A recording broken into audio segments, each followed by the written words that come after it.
అందరికీ నమస్కారం. మన ఆలయాలు యూట్యూబ్ ఛానల్కు స్వాగతం. తిరుమల వెళ్లే శ్రీవారి భక్తులకు శుభవార్త చెప్పింది టీటీడీ. తిరుమలలో శ్రీవారి భక్తులకు తిలకధారణ కార్యక్రమాన్ని మళ్లీ ప్రారంభించింది. కోవిడ్ మహమ్మారి తర్వాత తిరుమలలో తిలకధారణ నిలిపివేసిన సంగతి మనకు తెలిసిందే. ఇప్పుడు మళ్లీ తిరునామ ధారణను టీటీడీ ఈవో జె శ్యామలరావు ప్రారంభించారు. తిరుమల ఏటీసీ సర్కిల్ వద్ద ఈవోకు భక్తులకు శ్రీవారి సేవకులు తిలకధారణ చేశారు. అసలు తిరునామధారణ విశిష్టత ఏంటో ఈ వీడియోలో తెలుసుకుందాం. వీడియో చివరి వరకు చూడండి. లైక్, కామెంట్, సబ్స్క్రైబ్ చేసి మమ్మల్ని ప్రోత్సహించండి. తిరుమలలో భక్తులకు తిలకధారణ కార్యక్రమాన్ని ప్రారంభించడం చాలా సంతోషంగా ఉందని టీటీడీ ఈవో అన్నారు. శ్రీవారి సేవకులు తిరుమలలోని ఏటీసీ, సుపథం, శ్రీ వరాహస్వామి ఆలయం, కళ్యాణకట్ట, విక్యూసి 1 and 2ల వద్ద నిరంతరాయంగా తిలకధారణ చేస్తారని చెప్పారు. ఇక తిరునామధారణ విశిష్టత ఏంటో చూస్తే, తిరు అంటే శ్రీ అని అర్థం, ఇక నామం అంటే తిలకం అని అర్థం.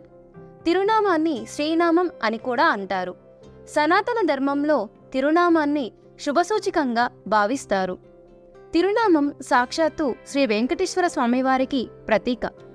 తిరునామాన్ని ధరించిన భక్తులకు భగవంతుడు మనకు తోడుగా, అండగా ఉన్నాడన్న భావన కలుగుతుంది. సత్ప్రవర్తనతో, భక్తిభావంతో మెలుగుతారు. ప్రపంచ ప్రఖ్యాత పుణ్యక్షేత్రమైన తిరుమలలో ఇలాంటి భక్తి సాంప్రదాయాన్ని పెంచేందుకు టీటీడీ భక్తులకు తిరునామధారణను 2017లో ప్రారంభించింది టీటీడీ. అయితే కరోనా మహమ్మారి సమయంలో భౌతిక దూరం పాటించడం కోసం తిరుమలలో తిరునామధారణను టీటీడీ నిలిపివేసింది. ఇప్పుడు మళ్లీ తిరునామాన్ని ప్రారంభించడం పట్ల భక్తులు సంతోషం వ్యక్తం చేస్తున్నారు. తిరునామంలో ఎర్రటి కాంతిలా కనిపించే ఆకారం ఆత్మను సూచిస్తుంది. కొంతమంది భక్తులు భుజాలు, ఛాతీపైన, వీపుపై కింది భాగాన తిరునామం ధరిస్తారు. భక్తులు కనుబొమ్మల మధ్య నుంచి నుదిటి పై వరకు తిరునామాన్ని ధరిస్తారు. తిరునామం ధరించిన వారు శ్రీ వెంకటేశ్వరుని సేవకులని సులువుగా గుర్తించవచ్చు. నుదుటన గల ఆగ్నేయ చక్రంలో తిలకధారణ చేసుకుంటే చెడుదృష్టి పడకుండా ఉంటుందని భక్తుల నమ్మకం. తిరునామం కోసం నామకోపు, ఎర్ర సింధూరం వినియోగిస్తున్నారు.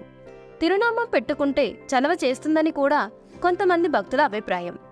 ఈ నామకోపు, ఎర్ర సింధూరం భక్తుల నుండి విరాళంగా టీటీడీకి వెళ్తుంది. తిరునామ ధారణ కోసం ప్రత్యేకంగా రాగితో తయారు చేసిన కప్పు, 3 నామాల ముద్రను ఉపయోగిస్తారు. తిరుమలలోని సర్వదర్శనం కాంప్లెక్స్, దివ్య దర్శనం కాంప్లెక్స్, 300 రూపాయల ప్రత్యేక ప్రవేశ దర్శనం కాంప్లెక్స్, కళ్యాణకట్ట కాంప్లెక్స్, వరాస్వామివారి ఆలయంతో పాటు శ్రీవారి ఆలయ మాడవీధులు, సహస్ర దీపాలంకార సేవా మండపం, అన్నప్రసాద కాంప్లెక్స్ పరిసర ప్రాంతాలు, శ్రీబేడి ఆంజనేయ స్వామివారి ఆలయం ప్రాంతాల్లో భక్తులకు తిరునామధారణ జరుగుతుంది.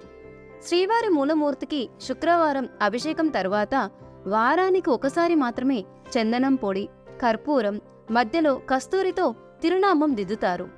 గురువారం సడలింపు అంటే ఆభరణాలు తొలగించే సమయంలో కళ్ళు కనిపించేలా తిరునామాన్ని కొంతమేర తగ్గిస్తారు.